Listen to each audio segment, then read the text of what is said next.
As you can see behind me is a real tacky mess because I haven't been able to clean my room, or at least I didn't feel like cleaning my room for the past week or so because I just have not been in the mood.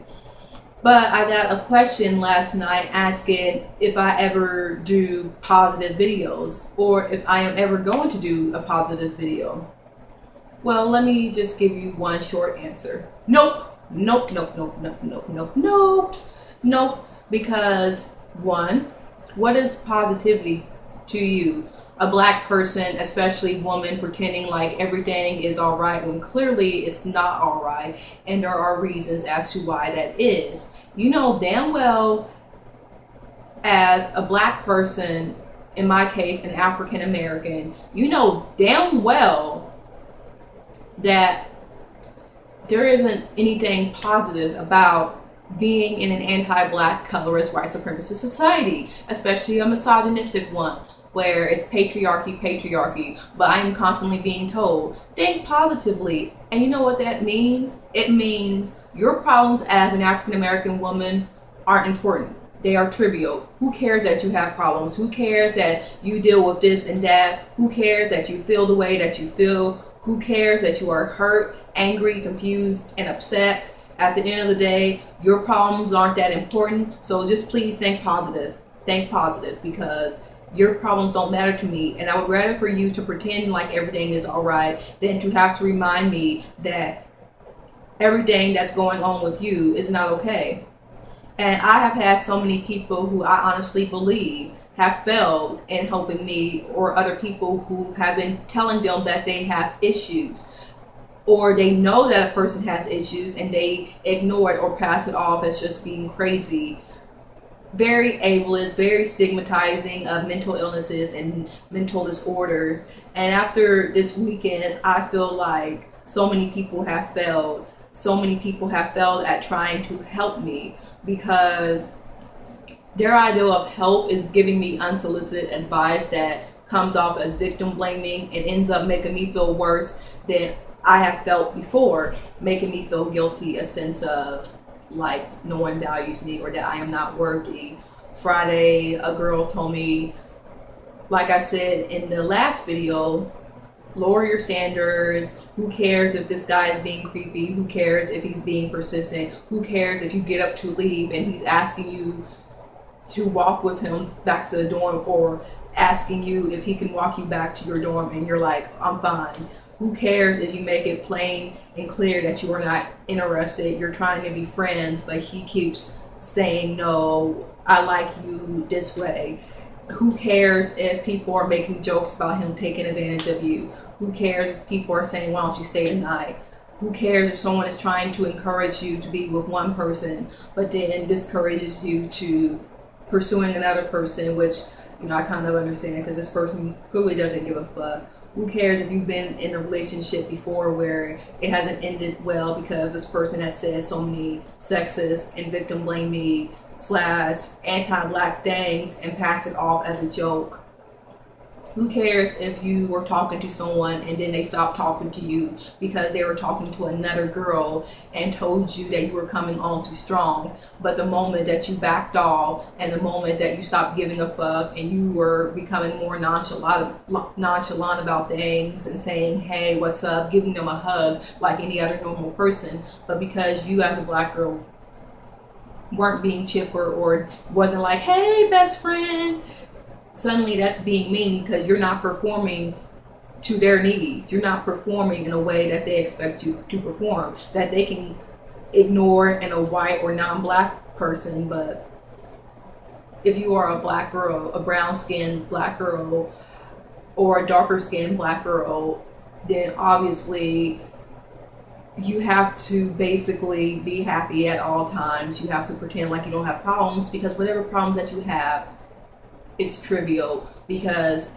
as much unwanted as we are in the society, people want to give off this false notion that we are strong, that we are confident, that we are beautiful, and that we don't need any encouragement, that we don't need any self-esteem boost because we already have it. And white girls and non-black girls, or light-skinned, biracial, mixed race girls, or whatever, are weaker and they need support, while us darker black women are basically find a way that we are and we're not. A lot of us are frail, a lot of us are weak, a lot of us are victims, a lot of us are mentally ill, disabled, a lot of us have problems. Let me just tell you, this weekend was hell. I went to this party. Well, it wasn't a party, it was just a little get together with a few of our close friends. I had went to a liquor store, I got a Bacardi, and then I also got the little can of beer, a fruity margarita, cran reader, whatever you call it. So these people were warning me like, oh my God, you're going to get fucked up. You know, that's going to get you fucked up. Don't drink all of it. You have to share. And I said, okay, here, you guys can have some. And I only poured a few people a little bit. This girl was calling me stingy, like, oh, you being stingy. You never want to share. But it's like, you know, it's my liquor. I bought it. So why would I waste all of my liquor? You know, that's what I was thinking. It's like, I spent $11 on liquor. So I'm going to drink it all. So I was drinking most of it, and that Bacardi was delicious. It was blue. I don't know the flavor, but it was so delicious. So I was just like, go, go, go, go, go, go, go. And I was thinking like, you know, I'm going to have a good time because I really wanted to have a good time.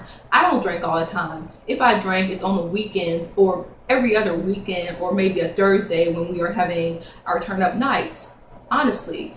So I'm not someone that drinks all of the time, but I guess when I do, I either overdo it or I am just a lightweight. And apparently in my family, alcoholism is a problem on my paternal side. My grandma has a drinking problem, apparently. I don't understand how severe it is, but apparently it's genetic. So I really do need to cut on the drinking. But it wasn't like I was drinking, it wasn't like I was binge drinking. It was just that I drank fast, or one bottle of 12% alcohol can get me fucked up. And sure enough, people are warning me like, you know, I'm going to take you home. When we leave, we're taking you home so nothing pops off. You know, but eventually it was like, whatever, she's grown, let her have a good time, let us have fun. I was twerking, dancing, people were putting stuff on Snapchat, we were having a good time. And all of a sudden I had my phone out and I was dialing this guy's number. I was like calling him and he didn't answer, so I called him a few more times. And then I think I blacked out momentarily, and then all of a sudden I was crying about this guy again. And this isn't the first time. This happens on a frequent basis when I drink a lot. This guy comes to my mind, repressed emotions that I apparently won't say when I am sober, but everything just spills out. I pretty much give projectile vomit on the subject of this guy, and I was crying, and I don't even know how it happened. I was trying to have a good time. I was trying to relax, and all of a sudden I was crying. And it isn't even just this guy. I honestly believe that aside from my autism, my depression and anxiety, I think I have multiple disorders like bipolar, ADHD, OCD. Like, I'm not just saying it. I feel like I do have these mood swings. I do have hyperactivity. I do have all these factors going on. So when I am drinking, I don't think that it helps, because I was having a panic attack, a severe anxiety / panic attack. I was hyperventilating. That's what I remember. I was hyperventilating. People had to grab me. I was just crying over this guy. And this girl's like, he has a girlfriend and you're just trying to talk to him, and that's disrespectful. She was saying passive aggressive, misogynistic things. This girl that I supposedly call a sister and a best friend. And she is always trying to mutter me about things. But I just realized that the whole situation with her has gotten toxic. Like, she's always making me feel guilty. She's always talking about my clothing choices. I would wear a belly top, and she and another girl would say that I am naked because I am wearing sweatpants and a crop top up to here, and they would say, put something on because you're naked. I am not naked. I am wearing a shirt. Just because I am showing skin or I am showing cleavage doesn't mean that I am naked. But This girl always made it like I was trying to steal another girl's man. But let me tell you, like I said in the last video, the only reason why I knew that he was still talking to the girl was because she had stalked me on Twitter, followed me. I went on her page and I saw a tweet about that guy, and that was when I found out that they were still together. I found his picture in her photos. Like, the first thing you go on her Twitter page, you see photos, and he was right there. And it was talking about Forever Valentine, because I was trying to see, well, what's up with this? Because I knew who she was. I knew of her. The guy knew damn well that I knew of her, because he had told me, oh, why didn't you tell me that you were in this organization? Why didn't you tell me that you knew those girls? Because I knew the girls. And then apparently this guy was trying to say, well, I don't know who they are. And he definitely knew who they were because he was dating their sister. You know, it was supposed to be my sister, but I don't really give a fuck because, you know, she apparently is no better. She is pretty much a shady person. But apparently people want to apply double standards onto us or juxtapose us like she's some respectable person who has the boyfriend. Or apparently someone she's been fucking with for years. 5 years, 55 years, I don't give a fuck. Leave me alone. You started it. I am finishing it. I'm one of those people who I can easily forgive or forget about things, but once you reach your mark or you do something so severe or so disrespectful, I won't let people forget about it. I will keep reminding people how shit they are. I am that type of person. And it's gotten to the point with this guy that he's definitely shit. He did answer maybe one time and was like, what? Like in a very nasty voice. But then his voicemail was sitting there saying, this is such and such.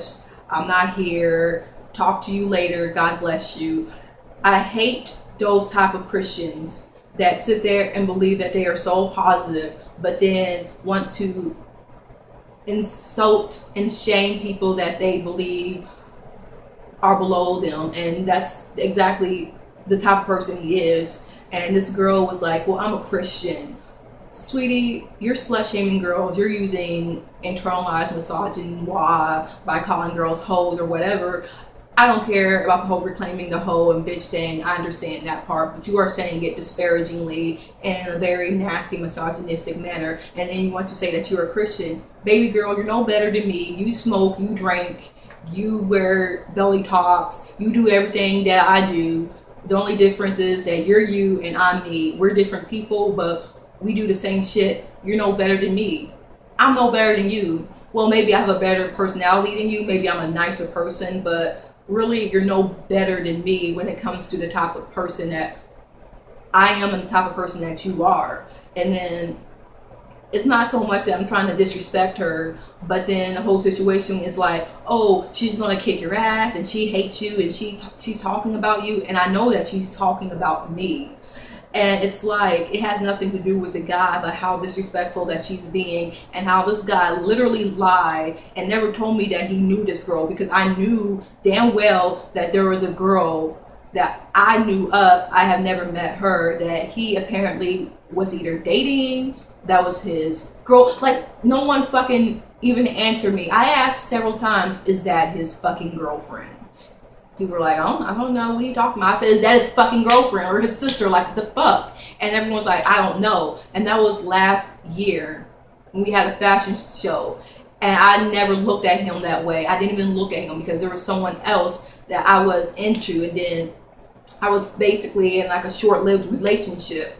Okay? So the topic of him, this guy, didn't even come up until like this summer, but I still had someone else on my mind. I was talking to someone else, so it was very complicated. But I felt like this is the guy that I honestly had feelings for, like more than anyone out of the whole encounter. Like, this is like the guy that I was really having feelings for. And now everyone is basically like, oh, well, you need to give it up, you need to lower your standards because it's too good for you. And it's like, why? And I feel like there was so much anti-blackness, colorism going on, and this dichotomy between biracial, monoracial. I don't even understand that. Like, it's so confusing, but there was so much anti-black misogynistic sentiments with that. And then when I was drunk at the party a couple of nights ago, it was a Saturday night / Sunday morning, they were like, well, Kara doesn't like dark skinned guys. That's some bullshit. You're only saying that because this guy is light skinned, biracial, and now you're trying to change the whole story like I'm someone that only likes light skinned guys, and you know damn well how I feel about colorism and privilege, and you're trying to make me look like a hypocrite, but then you want to sit there and justify why black guys mostly date light skinned or biracial or non-black girls. But then the moment it's someone that's, you know, light skin, then suddenly you pretty much have a heart attack over that. You do. And I'm just so over people. I literally was crying. I pretty much deleted my Facebook momentarily. I don't, it's indefinitely when I'm going to open it up, but on my Instagram I unfollowed quite a few people, including the girl with the internalized misogyny, like so many times before. She would basically make comments that I found to be so insulting towards other women. We were watching 90210, and apparently there was a joke like, oh, I'm being cheated on, but I don't blame him, I blame the slut that seduced him. I said, that's his fault. And then she looked at me all defensively like, well, like some girls, you know, be trying to like come for the guys, and you know it's her fault if she was involved. Like, bitch, shut the fuck up. Just because you are so insecure about your fucking relationship with your guy and you think that he's going to cheat on you doesn't mean you have to come for the whole female species. Like, honestly, like, I just hate people like that. I really do. And it's not even so much like, oh, you're just defending the whole situation because you like a guy who has a girlfriend. Even if I didn't know that he was still talking to her, I was made to believe that she was out of the picture. They're not friends with each other on Facebook. I've checked, okay? Like, I'm sorry if you have a problem with that, but I check things to make sure that something is, you know, all right with the world, to make sure that there's nothing amiss. I checked to see if they were Facebook friends. I checked to see his status to say if he was in a relationship. It says single. I checked these things, you know, and to say that I never checked, or that, oh, I was always trying to get with a guy with a girlfriend, is so ignorant. When I've checked, okay? I check things. I make sure that something is not amiss where, okay, like, back off.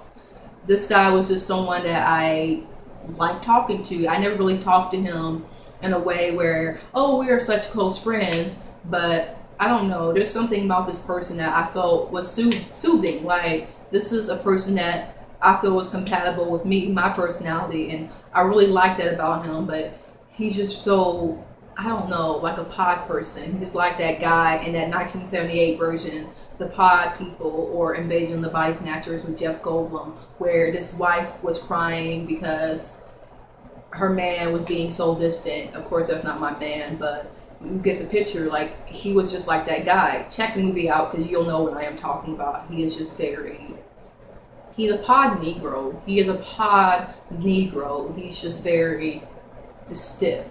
He's boring. That's why I never liked him originally. I didn't like him at all because I remember I was talking to him and he kind of said something curt that made me look down in shame, like, woo, like, that made me feel bad because I was embarrassed. That, why do you have to talk to me that way? Why are you talking down to me?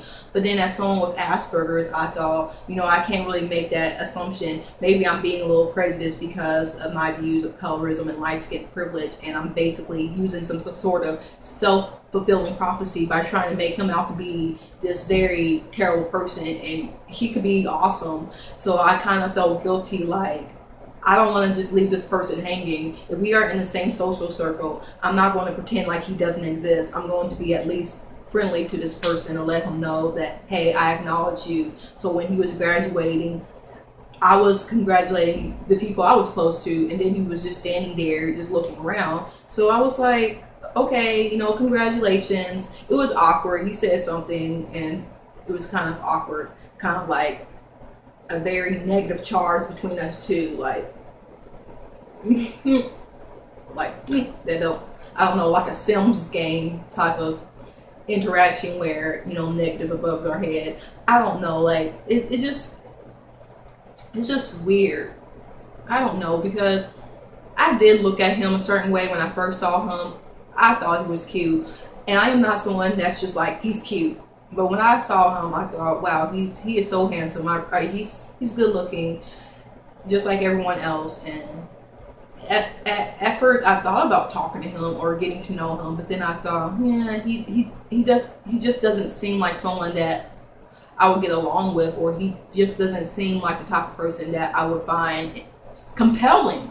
I like that was it. I thought he was attractive, and I did consider talking to him fall 2013 when I first met him, when I first saw him. But I just felt like this person doesn't seem compelling enough for me to really talk to him. You know? But I just don't know how to deal with this. And with this whole anxiety episode last Saturday, people were threatening to call the cops on me, which I said on my blog, that is a terrible idea. That is a terrible idea to call the cops on a black woman who is having a panic attack, who is having a mental health crisis. You know damn well that police brutality is a problem. We're having protests about the campus police and their bias towards certain students on campus and organizations. So for you to sit there and say, well, I'm going to call cops on you because you won't calm down. I'm like, why would you do that? Why? I could have gotten shot. You know, I kind of ventured off into the park, the wooded area with the lake, and I was just sitting there, and they were like, Carrie, you gotta get in the car. Someone call the cops on you because you're just freaking out. Because I literally was panicking. I was having a trigger attack. I was just so upset because, you know, liquor is a depressant, so it doesn't do you any good if you are already clinically depressed. But they pretty much called the cops, and then the cop car was following us back to the dorm when they dropped me off. And then they said, well, I'm not walking you back in, like, that's your fault. Well, you talk all this shit, you sit there and condemn me and say this and that, and then you want me to take the responsibility for myself instead of helping me. You talk shit and then want help. Just like the whole liquor episode. I offered you liquor and you guys were like, no, I don't want some. Like the whole time this girl was like, you're stingy, you never share. And then when I offered, she's like, no, just because you offered. Like when I don't offer, then okay, then you should give it to me. If I do offer, oh, well, I don't want it. It made me mad when I offered my B-dubs because I was no longer hungry. You know, they got the order mixed up. It was too hot. And I said, here, you want this last piece? This girl was like, well, any other time you wouldn't give it to us. Now you want to give it to, like, bitch, yes, because I was hungry and trying to see if I could eat it all. Why would I give food to someone when I am hungry?